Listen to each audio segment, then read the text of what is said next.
Hello friends, সবাই কেমন আছো? আশা করছি সবাই খুব ভালো আছো। তো আমিও খুব ভালো আছি। তো অনেক দিন তোমাদের সাথে ভিডিও শেয়ার করা হয় না, তো সেই জন্য আমি চলে এলাম আজকে তোমাদের সাথে আড্ডা দিতে।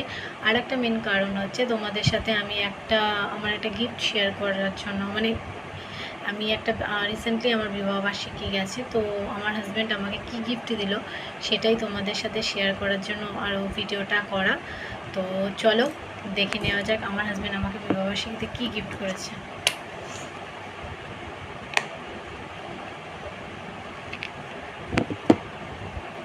এই দেখো ফ্রেন্ডস, আমার হাজব্যান্ড আমাকে আমাদের 4th ইয়ার বিবাহ ম্যারেজ অ্যানিভার্সারি কমপ্লিট হলো।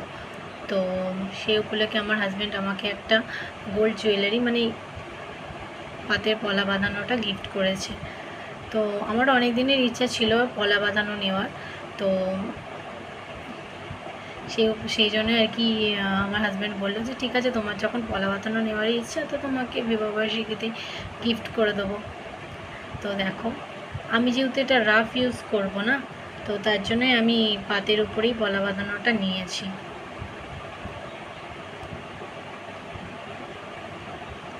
আমার মনে হয় যারা রাফ ইউজ করবে তাদের পাতের উপর পলা বাঁধানোটা নেওয়াটাই বেস্ট।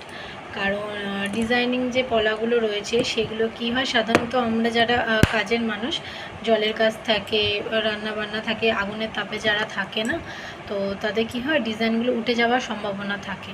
তো তাদের জন্য আমার মতে বলে যে এই পাতের পলাগুলো নেওয়াটাই বেটার। তো আমারও মনে হলো যে আমার জন্য পাতের পলাটা নেওয়াটাই বেস্ট। তো আমি পলা বাঁধানোটা পাতের ওপরেই নিয়েছি। তো যদি কোনো সময় শাঁখা বাঁধানো হয়, তো সেটা অবশ্যই ইচ্ছা আছে ডিজাইনিং দেখে আর কি, ডিজাইনিং যেগুলো থাকে আর কি শাঁখা বাঁধানো, সেইগুলো নেব। তো চলো ফ্রেন্ড, আজকে এখানেই আড্ডাটা শেষ করছি, কারণ আর তো তেমন কিছু বলার নেই। তো প্লিজ ফ্রেন্ড, সবাই আমার ভিডিওটা দেখো, লাইক, সাবস্ক্রাইব, কমেন্ট করো, ফলো করে দিও। অ্যান্ড থ্যাংক ইউ আমার এই ভিডিওটা দেখার জন্য।